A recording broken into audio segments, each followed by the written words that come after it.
well manualized, but basically treatment as usual, was found to be equally effective as DBT. So this is, I think, an important issue. Secondly, there are some concerns about pharmacotherapy that we are not certain about, such as the use of mood stabilizers. But most importantly, what we need to know about is we need to empirical evidence of is how we transfer patients from primary to secondary care services and to tertiary inpatient care services. What are the criteria that should guide these movements? And for the remainder of my talk, I will try and gather together the best evidence that we have on this. But actually, you will find there is a dearth of understanding in this regard. More research is needed. There is currently no solid evidence who will benefit from what kind of therapy. All therapies for personality disorder are partial and inexact. They include lots of elements and they aim at lots of things, a bit of a scattergun approach.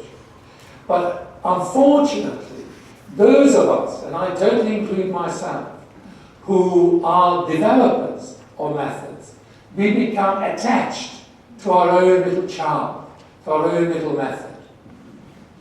And there is a guildification of interventions.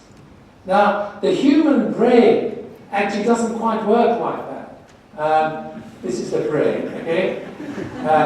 It does not have a special location for the British Psychoanalytic Council, or indeed for the British Association for Counselling and Psychotherapy, or even a specific load for the British Association of Behavioural and Cognitive Psychotherapy, or indeed the United Kingdom Council for Psychotherapy. And yet this is how we got ourselves organised. This is not doing our patients any good. Okay? It's self-serving. And in my view, for want of a, I mean, I'm not going to be popular for saying this, it's actually mildly unethical.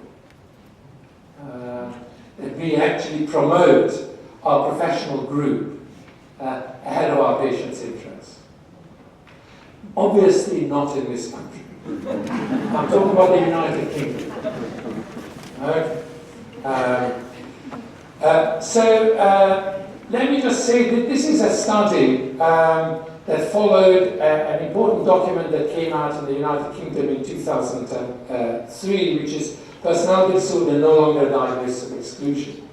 And the Department of Health in 2004 commissioned 11 pilot sites, innovative centres to develop different kinds of psychosocial approaches to treatment. And they had to have the aim of promoting personal recovery and social inclusion, and they were there to guide the guidelines development that was anticipated to take place 4 years later. So there were these 11 sites.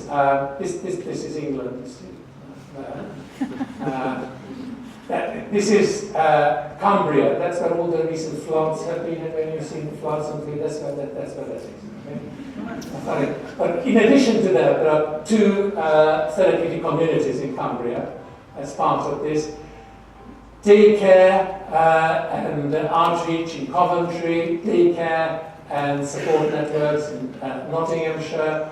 Thames Valley has an expanded psychotherapy daycare facility, youth workers providing early intervention in Plymouth, and actually it's in the context of a mall, with this large, anyway, very interesting.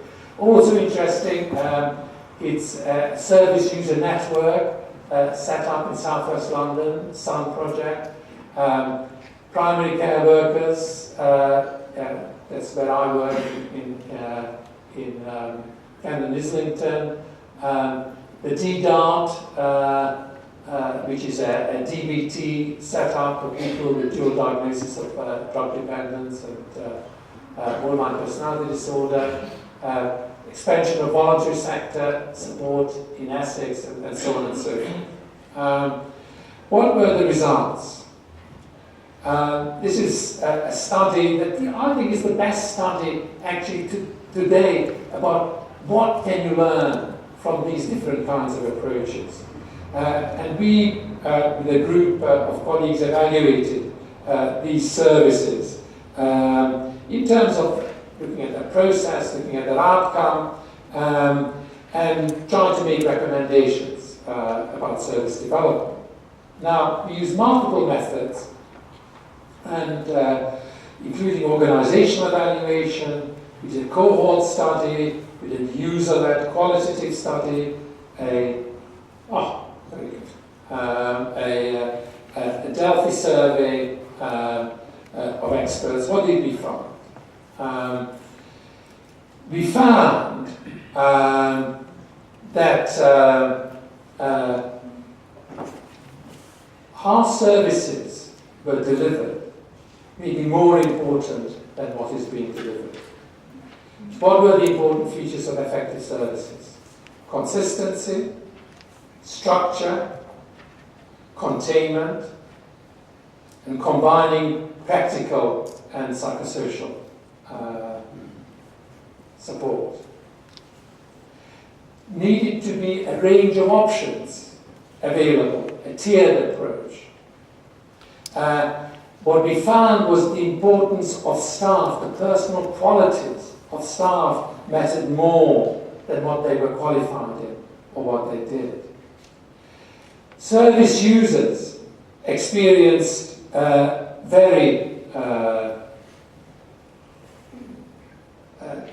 very good experiences in all three services. So 3 themes emerged, and I will close with these 3 themes. First, access. These are, if you like, the take-home messages that I'd like to leave you with. People with personality disorder feel very often that they're excluded from services and they're not treated with respect by the services. Because they have self-harmed, they are less deserving than those who have not. The second is autonomy and choice. Healthcare professionals should, according to our findings, work in partnership with people with personality disorder to help them develop their autonomy and encourage choice. And I was very pleased to see that was one of the fifth or the fourth of the priorities that your service will have. What this translates to is a determination to remain actively involved. The clients should remain actively involved and work in partnership with the treaters in finding solutions to their problems. The role of the treater was to encourage the client in identifying various options and life choices that were available to them and the consequences of the choices they made should be made obvious. And finally, and most importantly, and this is the message I'd like to leave you with, continuity in the provision of care.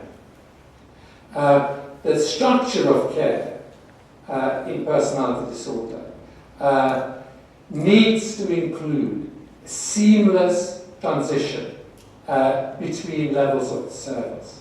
Where we saw services failing was where transition from one level